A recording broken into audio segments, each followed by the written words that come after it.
The sky above Seoul turned purple without warning. Captain Min Jun Park looked up from his morning coffee and watched as massive shapes pushed through the clouds. They were ships, bigger than anything humanity had ever built. So big that they blocked out the sun over half the city. Min Jun ran to his communication panel. His hands moved fast across the controls. Around the world, every screen flickered and showed the same image. Giant figures appeared in the sky. They looked like humans, but perfect. Too perfect. Their eyes glowed with white light. Their voices came from everywhere at once. "People of Earth," the voice said. It spoke every language at the same time. "We are the Velkari. We are your creators. We are your gods. We seeded life on your world 10,000 years ago. Now we have returned to claim what is ours. You will worship us. You will serve us. This is your purpose." Min Jun felt his stomach turn. He had heard words like this before. When he was a child, his parents joined a cult. The leaders claimed they spoke to gods. They promised salvation. They took everything his parents had. Then, they took his parents' lives. Min Jun learned early that anyone who claimed to be a god was either a liar or a fool. He pressed the emergency button. Within seconds, he connected to the Earth Defense Fleet Command Center. General Martinez appeared on the screen. Her face was tight with worry. "Captain Park, get to your ship now," she said. "All fleet officers are being recalled. This is not a drill." Min Jun grabbed his uniform jacket and ran. Outside, people stood in the streets. They stared up at the sky with open mouths. Some were crying. Others were on their knees. The massive holographic figures walked through the clouds like giants. They pointed down at cities. They spoke of ancient times and divine plans. At the spaceport, Min Jun found his crew already preparing the EDF Indomitable for launch. Lieutenant Sarah Chen met him at the airlock. Her face was pale, but her eyes were angry. "Sir, are you seeing this?" she asked. "They're calling themselves gods." "I see it," Min Jun said. "Get us in orbit. I want a close look at these so-called gods." The Indomitable lifted off with 50 other Earth ships. They climbed through the atmosphere and into space. What they saw made everyone go quiet. The Velkari fleet filled the space above Earth. Hundreds of ships hung in perfect formation. Each one was shaped like a crystal cathedral. Light poured from them in waves. Beautiful. Terrifying.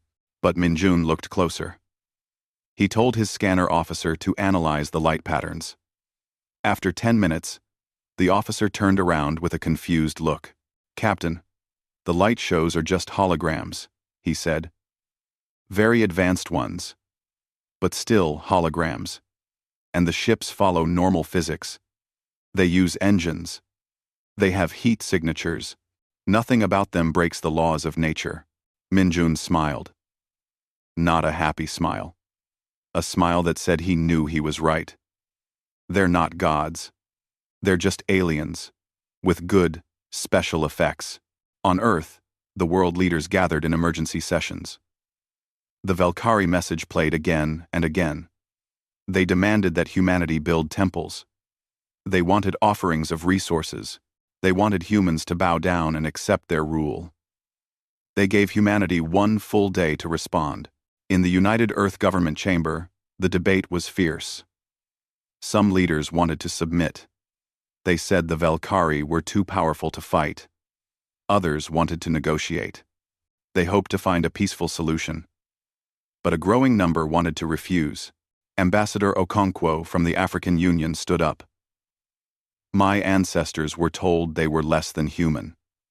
They were told to bow to masters who claimed superiority. They refused. They fought. They won their freedom. I will not dishonor their memory by kneeling to anyone who demands worship." The vote took 3 hours. In the end, the decision was clear. Earth would not submit without proof. Real proof. Not light shows and pretty words. High Celestial Zarthun received Earth's response aboard his flagship. He read the message 3 times. His face showed complete confusion. In 3,000 years of service, across 47 worlds, no one had ever questioned his divinity. Every species had accepted the Velkhari as gods within days. Most within hours. They want proof? He said to his second officer. We appeared in their sky. We demonstrated our power. We spoke to their entire world at once. What more proof do they need? Proof. His officer looked uncomfortable. The humans have sent detailed questions, High Celestial. They ask how we created them. They want genetic evidence. They request historical records. They have analyzed our ships and claim we use technology, not divine power. Zarthun felt something he had not felt in centuries. Anger. Pure, hot anger. These primitive beings dared to question him.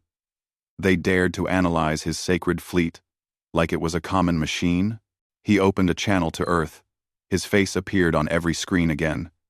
This time, he did not look kind. He looked cold. Humanity, he said. You have one cycle to reconsider. Build your temples. Prepare your offerings. Accept your place in the divine order, or you will learn why gods are meant to be feared. We have destroyed worlds before. We can destroy yours. Choose wisely. The transmission ended. Zarthun sat back in his throne. He felt certain the humans would submit now. They always did, after the first threat. On the Indomitable, Minjun watched the transmission with his crew. When it ended, Sarah turned to him. They threatened to destroy our world, she said. Yes, Minjun replied. They did. What do we do? Minjun looked at the Velkhari fleet hanging above Earth like a sword. He thought about his parents. He thought about every lie he had ever been told. He thought about every bully who tried to make others bow through fear. We get ready to fight, he said. Because I've learned something important in my life. Real gods don't need to threaten people. Real gods don't need to prove they're gods. And anyone who demands worship is someone who doesn't deserve it. Around Earth, the military began to move. Ships launched from every spaceport. Weapons were loaded. Soldiers suited up. The government sent out one more message to the Velkhari. We do not bow to anyone. Prove your claims or leave our system in peace. In the sky above Earth, the Velkhari ships began to glow brighter. They prepared their weapons. War was coming, and for the first time in their long history, the Velkhari would face an enemy who refused to be afraid of gods. Earth did not sleep. While the Velkhari deadline counted down, scientists worked in labs around the world. They studied every second of the alien broadcasts. Historians searched through old records. Religious scholars compared the Velkhari claims to ancient texts. Everyone looked for the same thing: proof. Any proof that these aliens had created humanity. They found nothing. Dr. Rebecca Walsh led the genetic research team in Geneva. She ran DNA tests for 30 hours straight. Her eyes were red from staring at screens. When she finished, she called the United Earth government with her report. There is no alien DNA in humans, she said. Our evolution is completely natural. Every fossil, every genetic marker, everything points to us developing right here on Earth. If the Velkhari created us, they left no trace. Similar reports came from every research center. The Velkhari story had holes everywhere. They claimed to have seeded Earth 10,000 years ago. But human civilization went back further than that. They claimed to have guided human development. But they could not name a single specific event they had influenced. Their knowledge of Earth was shallow, like someone who had read a basic report but never actually been there. Captain Minjun Park received new orders on the second day. General Martinez appeared on his screen, looking tired, but determined. Captain, we need close-up intelligence on those ships, she said. Take a stealth team. Get close enough to scan them properly. Find out what we're really dealing with. Minjun chose 5 small ships for the mission. Each one used experimental stealth technology. They would be nearly invisible to sensors. Nearly. If the Velkari were really gods, they would see through the stealth easily. If they were just advanced aliens, the ships might work. The team launched at night. They drifted toward the Velkari fleet on minimum power. No active sensors. No communications. Just silent watching. Min-jun piloted his ship himself. His hands were steady on the controls. He had done this before. Not with aliens, but with people who used fear and lies to control others. When he was 12, Min-jun had sneaked into the cult compound to find his parents. He watched the leaders from hiding. He saw how they used simple tricks to seem powerful. Smoke machines, hidden speakers, prepared answers to common questions. When his parents died, Min-jun promised himself he would never let lies go unchallenged again. The stealth ships reached the Velkari fleet. Min-jun activated passive scanners. The data that came back was fascinating. The Velkari ships were incredibly advanced. Their technology was centuries ahead of Earth's. But it was still technology. Reactors, engines, computers. Everything followed the rules of physics. Lieutenant Chen's voice came through on tight beam communication. "Captain, I'm picking up something interesting. The holographic projectors are separate systems. If those get damaged, the light shows stop working." Another pilot reported on the weapons. "Sir, their main guns use concentrated energy. Powerful, but they need time to charge. And they generate a lot of heat before firing." Min-jun recorded everything. After 6 hours, they had a complete picture. The Velkari were dangerous. They were advanced. But they were not gods. They were just very old aliens with very good technology. On the way back, Min-jun's communications officer picked up a strange signal. It was encrypted but weak, like it was not meant to be found. The officer worked on it for an hour and finally broke the code. "Captain, you need to hear this," she said. The recording played. It was a Velkari voice speaking their own language. The computer translated it. Updating Conquest Database. Species 47. The Rithani. Submitted after Standard Divine Manifestation Protocol. Initial resistance lasted only 4 hours. They are now building temples as required. Total casualties. Minimal. The key was threatening their children. They folded immediately. Min-jun felt sick. Then the recording continued. Species 48, humanity, is not responding to standard protocol. High Celestial Zarthun is confused. Recommend we review archives for similar cases of resistance. The officer looked at Min-jun. "Sir, there are hundreds of these recordings. They've done this before. Many times. It's a script. They arrive, claim to be gods, and species give up. But no one ever fought back," Min-jun said quietly. "No, sir. We're the first." Back on Earth, Min-jun delivered his report to the United Earth government. He showed them everything. The scans, the recordings, the truth about the Velkari's previous conquests. Ambassador Okonkwo stood up again. "So they're slavers. Liars who use fear to make species surrender without a fight." "That's exactly what they are," Min-jun confirmed. "Then we know what we have to do," she said. But not everyone agreed. Some leaders argued that even if the Velkari were not gods, they were still too powerful to fight. Their technology was too advanced. Earth would lose. General Martinez spoke up. "Maybe we lose. Maybe we all die. But I would rather die free than live as a slave to liars. My vote is to fight." The debate lasted through the night. While they argued, Earth's factories worked at full speed. Every shipyard built weapons. Every military base called up reserves. Evacuation plans moved civilians away from cities. Humanity prepared for war even before the decision was official. The deadline arrived. The Velkari broadcasted again. Zarthun's face appeared across Earth. He looked calm. Too calm. "Humanity," he said. "Your time is up." The United Earth government sent their response. Ambassador Okonkwo delivered it personally. "Velkari, we have studied your claims carefully.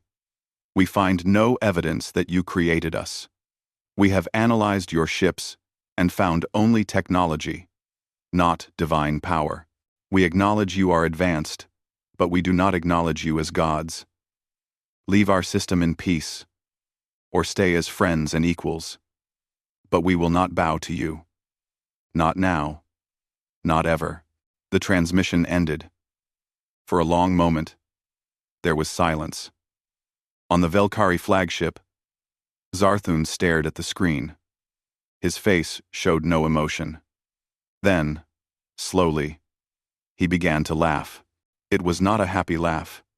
It was the laugh of someone who had been insulted and planned revenge. "They dare," he whispered. "They actually dare to refuse me." He turned to his weapons officer. "Target their moon base. The one with 3,000 personnel.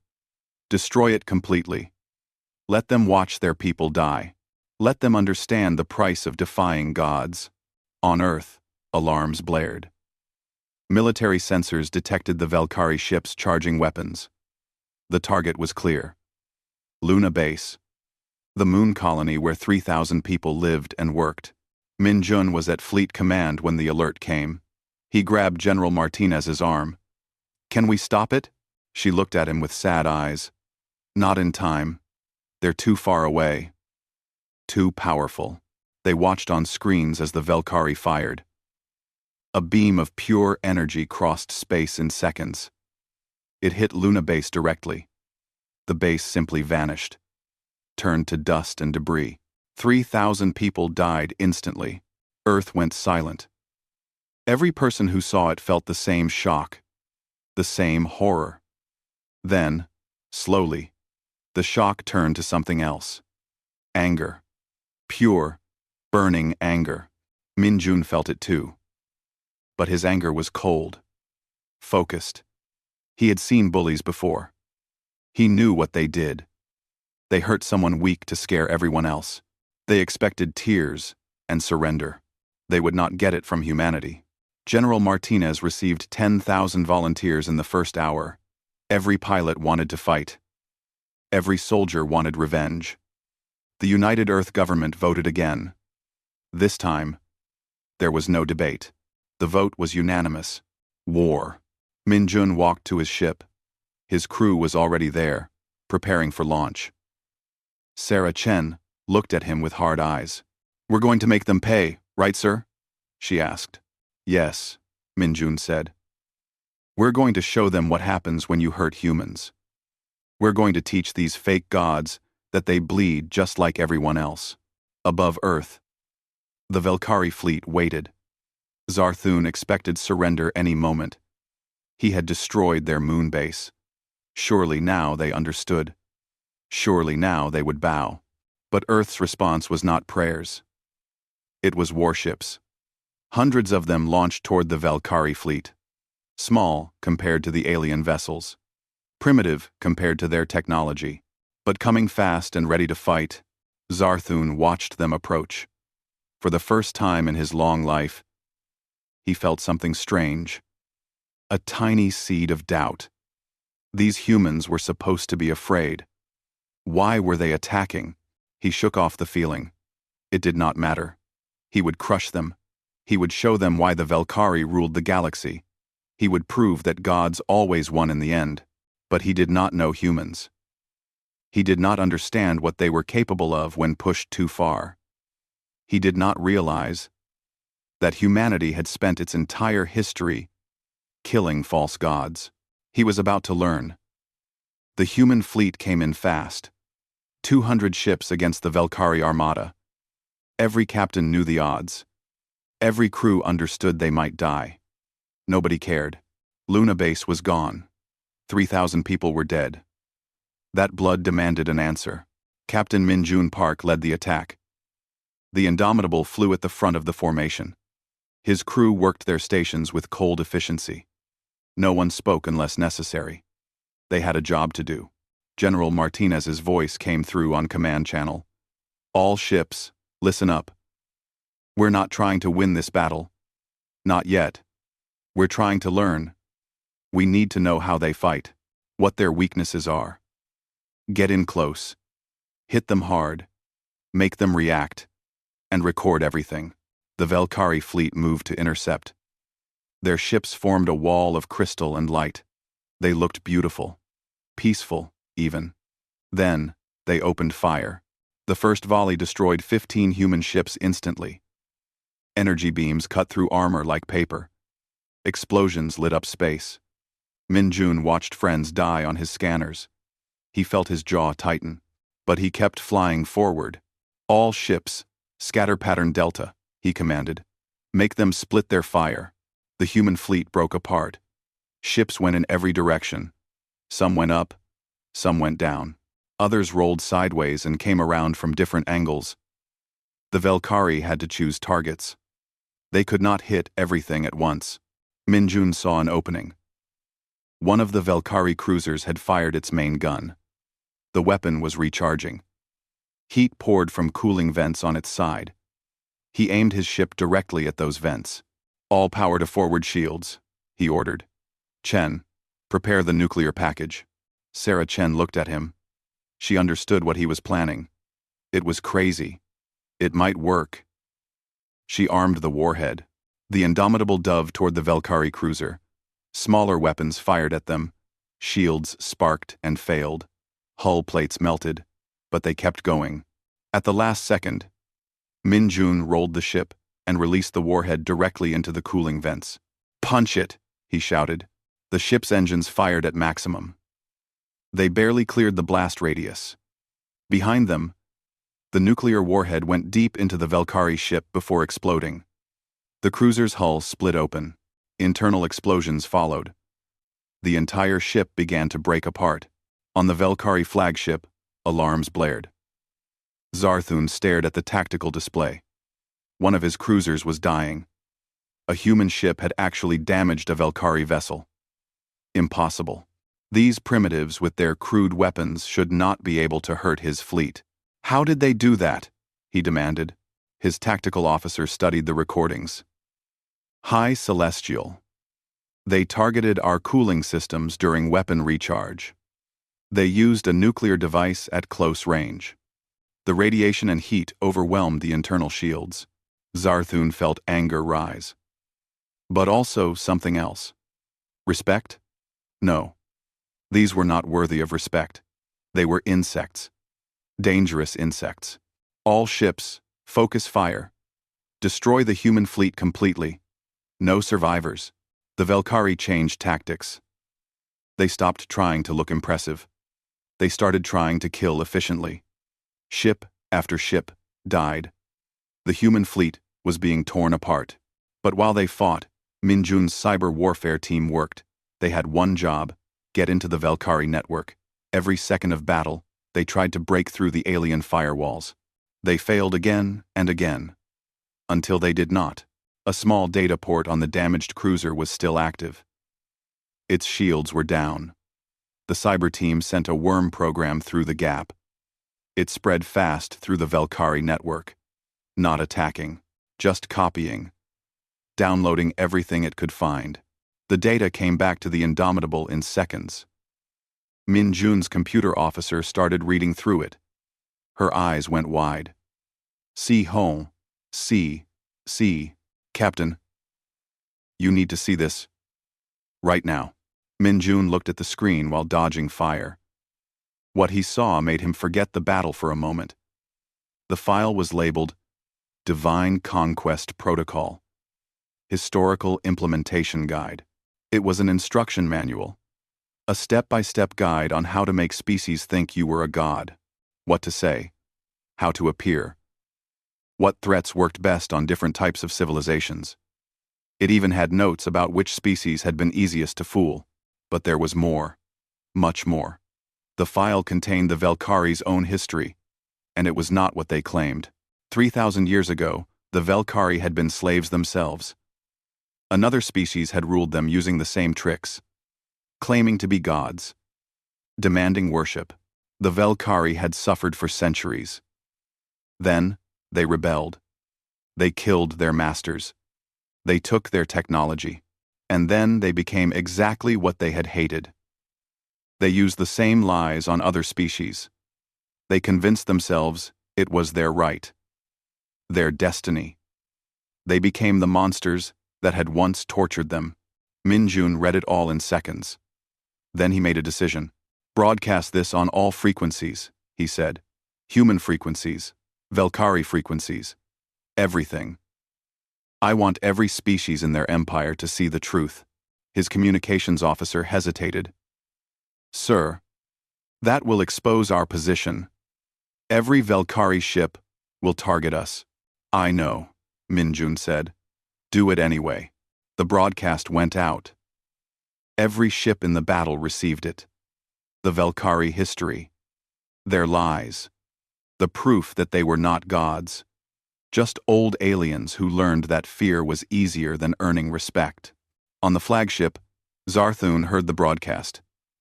He watched as his own history played for everyone to see. His face went pale, then red, then white again. Find that ship, he whispered. Find it and destroy it. Now. 50 Velkari ships turned toward the Indomitable, every weapon locked on. Minjun saw them coming. He opened his ship-wide channel. Crew, it's been an honor. If we die here, we die knowing we told the truth. And sometimes, that's enough. Sarah Chen smiled. Sir, request permission to say something inappropriate. Granted. Let's show these fake gods what real humans do. The Velkari fired. Every weapon at once. Enough energy to destroy a city. All aimed at one ship. But the Indomitable was not alone. 30 human ships moved between it and the fire. They took the hits meant for Minjun. They died so the truth could spread. Their shields collapsed. Their hulls melted. Their crews burned. But they bought time. The Indomitable survived. Barely. Half its systems were dead. The ship was leaking air. But it was still flying. And across space, the broadcast continued. It reached other species in the Velkari Empire. Species that had bowed to these false gods. Species that had served for generations. Now, they knew the truth. The gods were liars. The gods were former slaves. The gods were nothing special. On the Velkari homeworld, citizens watched the broadcast. Many had never known the true history. They had been taught they were chosen by destiny to rule. Now they learned their ancestors had been victims who became victimizers. The shame was overwhelming. Zarthun saw his empire beginning to crack. He saw doubt spread through his fleet. Some of his own officers looked at him differently now. Not with reverence, with questions. Retreat, he ordered. Fall back to defensive formation. We will regroup. The Velkari fleet pulled away. They stopped attacking. They moved into a protective sphere around the flagship. They looked scared. Minjun watched them go. His ship was dying. 70% of his crew was dead or wounded. But they had done what they came to do. They had proven the Velkari could bleed. They had shown the truth to the galaxy. General Martinez's voice came through on emergency frequency. Captain Park, fall back. You've done enough. Acknowledged, Minjun said. Indomitable is returning to Earth. The ship limped back toward home. Around it, the remains of the human fleet followed. They had lost 100 ships. 5,000 people were dead. But the Velkari had lost something more important. Their mystique, their divine image. Their power came from fear and lies. Now everyone knew it. On Earth, people watched the recordings. They saw the truth about the Velkari. They saw human ships sacrifice themselves to spread that truth. They saw that gods could be hurt. Gods could be frightened. Gods could run away. But Zarthun was not finished. In his command chamber, he contacted the Velkari homeworld. He requested the full fleet. Not the conquest fleet. The extermination fleet. If humanity wanted to fight gods, he would show them what divine wrath really meant. He would burn Earth to ash. He would kill every human. He would erase them from history. Then, he would rebuild his image. He would restore the fear. But he did not understand something important. Humans had killed their own gods throughout history. Humans had fought empires larger than themselves. Humans had survived ice ages, plagues, wars, and disasters. They were survivors. And when pushed to the edge, they became something terrifying. The Velkari thought they were teaching humanity about divine power. They did not realize humanity was teaching them about mortal fury. The war was just beginning. And the false gods were about to learn that the most dangerous species in the galaxy was not the strongest or the smartest. It was the one that refused to stay on its knees. Minjun looked at his damaged ship, at his wounded crew, at Earth growing larger in the view screen. They had survived the first battle. But bigger fights were coming. The Velkari would be back. Angry, vengeful, good. Let them come. Humanity would be waiting. And this time, they would be ready to kill gods. 3 weeks passed. Earth rebuilt and prepared. Factories ran day and night. Every ship that could fly was armed and ready. Every weapon that could fire was loaded.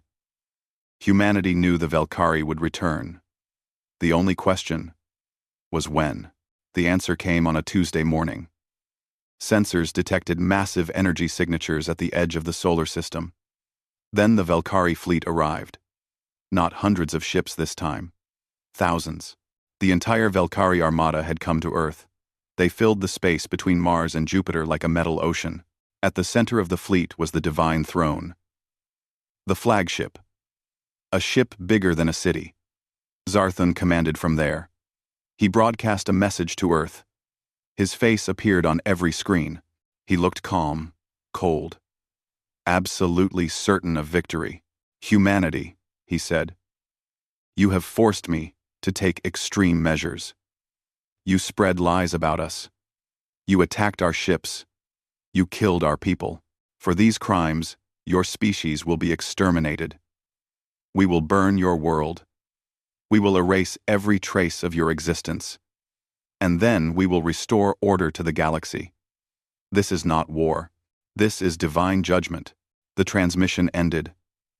The Velkari fleet began moving toward Earth. Slowly. They were in no hurry. They wanted humanity to feel fear, to understand how hopeless resistance was. In the Earth Defense Command Center, General Martinez looked at her officers. We're outnumbered 10 to 1.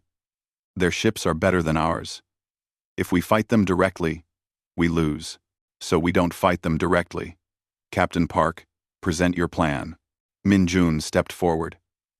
He looked tired. The wounds from the last battle had healed, but left scars. His left arm moved stiffly, but his eyes were sharp and focused.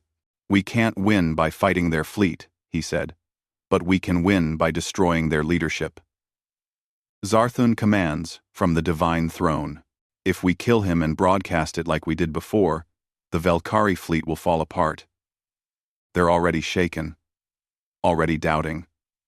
Take away their leader, and they break. An admiral shook his head. That ship is protected by hundreds of others. We'd never get close. We would if they were distracted, Minjun said. We split our forces. Most of our ships defend Earth. They make it look like a desperate last stand, while the Velkari focus on that. A strike team goes around the outside. Quiet. Fast. We hit the Divine Throne before they know we're there. General Martinez studied the tactical display. The plan was insane. It required perfect timing, perfect luck. One mistake, and everyone died. But it was the only plan that had any chance at all. Do it, she said. Captain Park, you'll lead the strike team. Choose your best people. Kill that bastard. Minjun selected 20 ships. Small. Fast. Armed with every weapon Earth could provide. He chose pilots who had survived the first battle. People who knew how to fight Valkyrie ships. People who were willing to die to win. Sarah Chen volunteered immediately. So did the entire crew of the Indomitable. The ship had been repaired, but it still showed damage. Burns on the hull. Replaced armor plates that did not quite match. It looked like a warrior with scars. Perfect. The battle began when the Valkyrie reached Earth orbit. The human defense fleet rose to meet them. 300 ships against 3,000. The odds were terrible. But humans fought anyway. Ships died in the first minute. Then more. Then more. But they fought smart. They used the moon for cover. They hid in Earth's shadow. They made the Valkyrie work for every kill. And while the main fleet fought, Min Jun's strike team moved. They went dark. No active sensors. No communications. They drifted on minimal power around the edge of the battle. The Valkyrie sensors were focused on the main fight. They never saw 20 small ships moving through the chaos. It took 2 hours to reach the divine throne.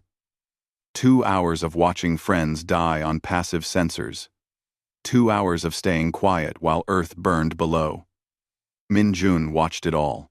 He felt each death like a knife. But he kept moving forward. The divine throne was massive up close. Kilometers long. Covered in weapons. Surrounded by shield generators. Getting inside would be impossible through normal means. So Min Jun did not use normal means.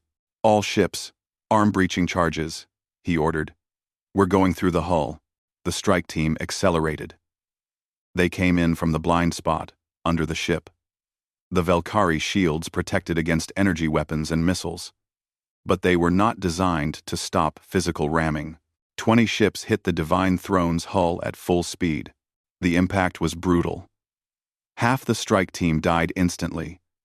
Their ships crumpled against the alien armor. But the breaching charges worked. Explosions tore holes in the hull. 5 ships made it through. 5 ships entered the flagship. Inside was chaos. Valkyrie warriors scrambled to respond. They wore armor that glowed with energy. They carried weapons that fired bolts of plasma. They were bigger than humans, stronger, faster. But humans were angrier. Min Jun led his team through the corridors. They moved in tight formation, covering each other, shooting anything that moved. The Valkyrie fought back hard. Energy bolts filled the hallways. People died on both sides. Sarah Chen took a hit to the shoulder. She kept fighting. A young pilot named Kim lost his leg to an explosion. He crawled forward and threw grenades while his team moved past him. Everyone understood this was a one-way mission. Nobody expected to go home. They reached the command center after 30 minutes of fighting.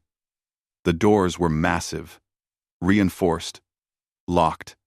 Min Jun placed every explosive they had left on the door. Then, they ran. The explosion was huge. It blew the doors inward and killed half of Min Jun's remaining team. But it opened the way. Min Jun and Sarah charged through the smoke into the command center. Zarthon stood at the center. His command throne was made of crystal and gold. It looked like something from a temple. He wore robes that shimmered with light. His eyes glowed. He looked every bit the god he claimed to be. "You dare enter my sanctum?" he said. His voice echoed with power. "You dare approach divinity itself?" Min Jun raised his rifle. "You're not divine. You're just old and scared and desperate to feel important." Zarthun's face twisted with rage. He waved his hand and the lights went crazy. Holographic monsters appeared from nowhere. They roared and charged. The walls seemed to close in. Reality itself appeared to bend. Sarah nearly fell back in fear. The monsters looked so real, so terrifying. But Min Jun walked forward calmly. He had seen this before. Different place, different fake gods, same tricks. He shot the holographic projectors, one by one. The monsters disappeared. The walls returned to normal. Reality stabilized. Zarthun stood there, looking suddenly smaller, more afraid. "You're just a liar with good technology," Minjun said. "I've killed people like you before." Zarthun grabbed a weapon, an energy blade that hummed with power. He moved fast, faster than a human should be able to block. The blade came down toward Minjun's head. Sarah shot him 3 times in the chest. Zarthun stumbled back. His armor sparked but held. He was wounded but not dead. He swung again. This time he hit Sarah. She went down hard. Minjun dropped his rifle and pulled a knife. Not an energy weapon, not advanced technology, just a simple knife made of steel. He rushed forward, while Zarthun was off balance. The alien was bigger, stronger. But Minjun was desperate. They fought. It was ugly, brutal. No grace or honor, just 2 beings trying to kill each other. Zarthun's blade cut Minjun across the ribs. Minjun's knife found gaps in Zarthun's armor. They bled. They hurt. They kept fighting. "Why?" Zarthun gasped. "Why won't you bow? We are superior. We are ancient. We deserve to rule." "Why?" Minjun stabbed again. The knife went deep into Zarthun's side. "Deserving means earning. You just took. You just demanded. That's not superiority. That's cowardice." Zarthun fell to his knees. His armor failed. His weapons dropped. He looked up at Minjun with confusion and fear. Real fear. The fear of someone who knows they are about to die. "We were gods," he whispered. "No," Minjun said. "You were just people. And we've killed gods before. They were fake too." He drove the knife into Zarthun's throat. The High Celestial's eyes went wide, then empty. He fell forward, dead. Minjun activated his suit camera. He broadcast everything. The dead High Celestial. The broken holograms. The truth. He sent it on all frequencies to every ship in the system. "This is Captain Minjun Park of Earth," he said into the camera. "Your god is dead. He bled like anyone else. Just an old alien who learned that lies were easier than truth. Your empire is built on fear. Well, we're not afraid anymore. And now, you shouldn't be either." The broadcast reached the Velkari fleet. Every ship, every crew member. They saw their High Celestial dead on the floor. They saw a human standing over him. They saw the truth they had been denying. Some ships immediately retreated. Others stopped fighting and just floated in space. A few kept attacking but with no coordination. No leadership. The fleet was breaking apart. On Earth, the human defenders saw it too. They pressed their attack. They destroyed confused Velkari ships. They pushed forward. The tide was turning. But on the divine throne, Minjun was dying. Zarthun's blade had cut deep. He was losing blood fast. Sarah crawled over to him. She was hurt bad too. "We did it," she said. "We killed a god. We told the truth." Minjun corrected. "That's all we did. That's all we ever had to do. We told the truth." Rescue teams found them an hour later. By then, the battle was over. The Velkari fleet had fled. Earth was saved. Humanity had won. But the cost was terrible. Thousands dead, cities damaged, ships destroyed. Minjun spent 2 weeks in medical care. He almost died 3 times. But he survived. Humans always survived. The galaxy watched what happened at Earth. They saw recordings of the battle. They saw Zarthun fall. They saw that the Velkari could be beaten. And, across 47 subjugated worlds, beings who had bowed to false gods began to stand up straight. The first uprising happened on Rithani Prime. 3 days after Zarthun died, the Rithani had bowed to the Velkari for 500 years. They had built temples. They had given offerings. They had taught their children that the Velkari were gods who deserved obedience. Then they saw the recordings from Earth. They saw a human kill their god with a simple knife. They saw the truth about the divine conquest protocol. They learned they had been lied to for centuries. The Rithani burned their temples. They surrounded the Velkari compound on their planet. When the Velkari tried to use their holographic tricks, the Rithani just laughed. They knew the truth, now. They refused to bow anymore. Similar rebellions started on other worlds. The Korath, the Zenim, the Pelkar, species that had submitted generations ago, suddenly remembered they had once been free. The recordings from Earth spread like fire through the galaxy. Every subjugated world saw them. Every slave species learned the truth. The Velkari Empire began to collapse. On Earth, Captain Minjun Park recovered slowly. Minjun did not feel lucky. He felt tired and guilty. Thousands had died in the battle. He knew it was necessary. He knew there was no choice. But the weight of all those deaths sat heavy on his chest. Sarah Chen visited him in the hospital. Her arm was in a sling, but she was walking. She brought him news from around the galaxy. The Velkari homeworld is in chaos, she said. Their government fell. Most of their fleet surrendered. Some ships are fleeing to unknown space. A delegation wants to meet with Earth. Minjun sat up. A delegation? What do they want? Peace, Sarah said. They want to surrender formally. And they're asking for help. Minjun laughed. It hurt his ribs. They want our help? After trying to exterminate us? It gets stranger, Sarah continued. The delegation says most Velkari civilians never knew the truth about their empire. They were taught they were chosen by destiny. They believed it. Now they know it's all lies. They're ashamed. Some are suicidal. Their entire culture is falling apart. General Martinez arrived later that day. She looked older than before the war. The stress had aged her. She sat by Minjun's bed and sighed. The United Earth government wants your opinion, she said. Do we help the Velkari? Or do we let them burn? Minjun thought about it. He remembered the bodies floating in space. The ruins of Luna Base. The people who died because Velkari claimed to be gods. Part of him wanted revenge. Wanted to see them suffer like they made others suffer. But another part remembered something. The Velkari had once been slaves themselves. They had been victims before they became monsters. Breaking that cycle meant being better than they were. We help them, he said finally. But on our terms. No more empire. No more divine claims. They join the galaxy as equals, or not at all. The Velkari delegation arrived on Earth 2 weeks later. They came on an unarmed transport. No weapons. No tricks.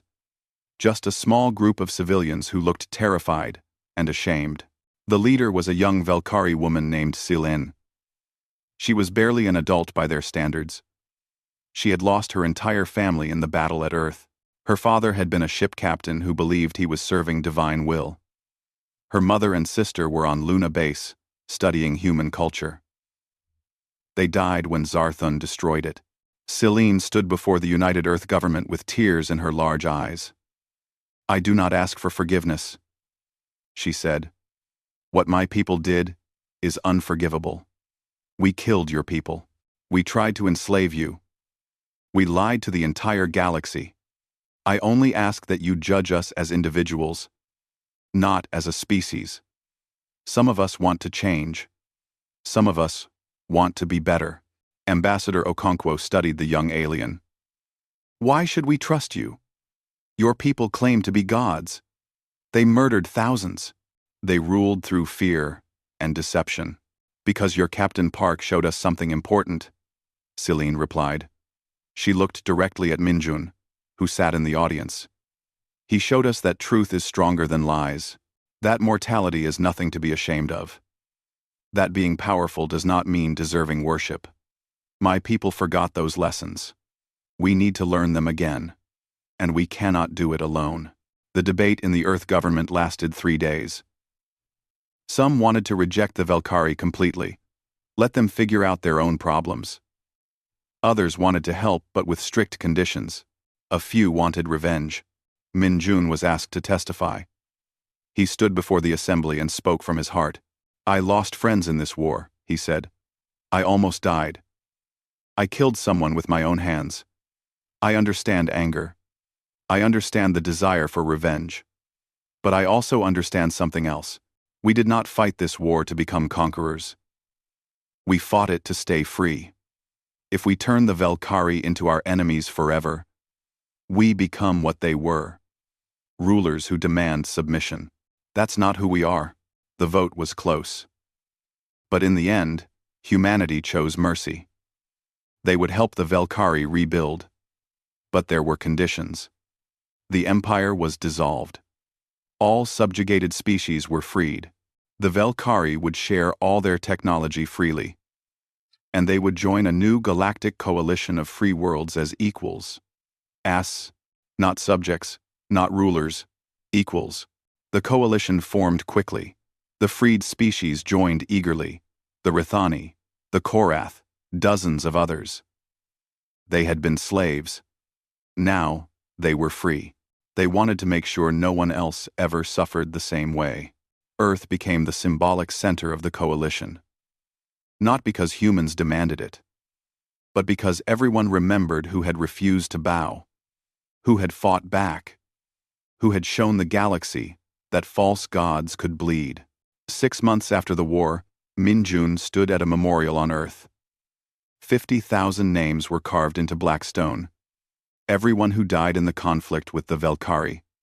Soldiers, civilians, scientists, children. All of them were there. Silene stood beside him. She had been working with Earth's cultural exchange program, learning about humanity, teaching about the Velkhari, building bridges between former enemies. "Do you hate us?" she asked quietly. Minjun looked at the names on the wall. So many names. So much death. Did he hate the Velkhari? Some days yes. Some days no. Most days he just felt tired. "I hate what your people did," he said. "I hate the lies, the arrogance, the cruelty. But you're not your people. You're you. And you're trying to be better. That matters." "My father died on one of the ships you destroyed," Silene said. "He thought he was serving divine will. He died believing he was righteous. I cannot hate you for killing him. He would have killed you, but I mourn him anyway." They stood in silence for a while. Two people from different worlds, both carrying grief, both trying to build something better from the ruins of war. General Martinez found them there an hour later. She looked almost happy. "Captain Park, we have a situation. The Korath discovered a species being threatened by raiders. They're asking for coalition help.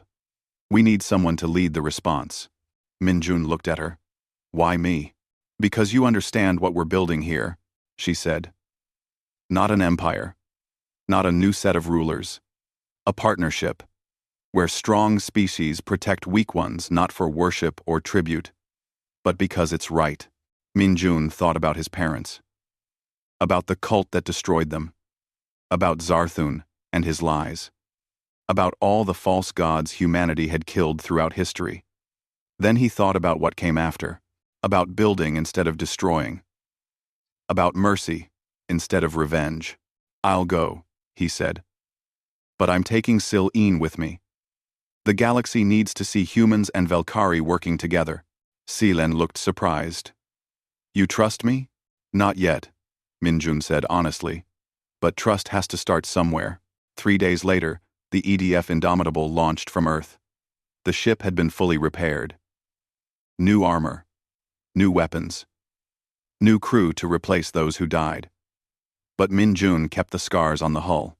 He wanted everyone to remember what the ship had been through, what it had survived. Silene stood on the bridge beside him. She wore a coalition uniform now. Not Velkhari, not human. Something new. Something that represented what they were all trying to build. "Captain," Sarah Chen said from her station, "we have a transmission from the Korath. They're thanking us for coming. They say it's an honor to work with the species that killed gods." Minjun smiled. Not a happy smile. A tired smile. A smile that said he understood the burden of the title but would carry it anyway. "Tell them we did not kill gods," he said. "We just proved they never existed. The real work is teaching the galaxy to stand on its own feet. No more gods. No more masters. Just people trying to be better than they were yesterday." The Indomitable jumped to faster than light speed. Behind it, Earth grew smaller. Ahead, the galaxy waited. A galaxy without gods. A galaxy still learning what freedom meant. A galaxy that was broken, but healing. Minjun looked at the memorial picture he kept on his console. 50,000 names. 50,000 reasons to keep fighting. Not for conquest. Not for glory. But to make sure no one else ever had to die for refusing to kneel. "They claimed to be gods," he said quietly. "Until we showed them they were wrong. Now we teach the galaxy what comes after gods. We teach them that truth is better than lies. That freedom is better than slavery. That mortality is not weakness. It's what makes us cherish every moment we have." Celine looked at him. "And if new false gods appear?" Minjun's smile turned cold. The smile of someone who had killed before and would do it again if necessary. "Then we remind them what happened to the last ones. We remind them that humanity does not bow, and we make sure they bleed just like everyone else." The ship traveled deeper into space. Toward new challenges, new threats, new opportunities to prove that the age of gods was over. The age of free people had begun, and if anyone tried to claim divinity again, humanity would be waiting, ready to shatter that illusion, ready to show them that false gods die just like everyone else, bleeding and broken and wondering why they ever thought they were special.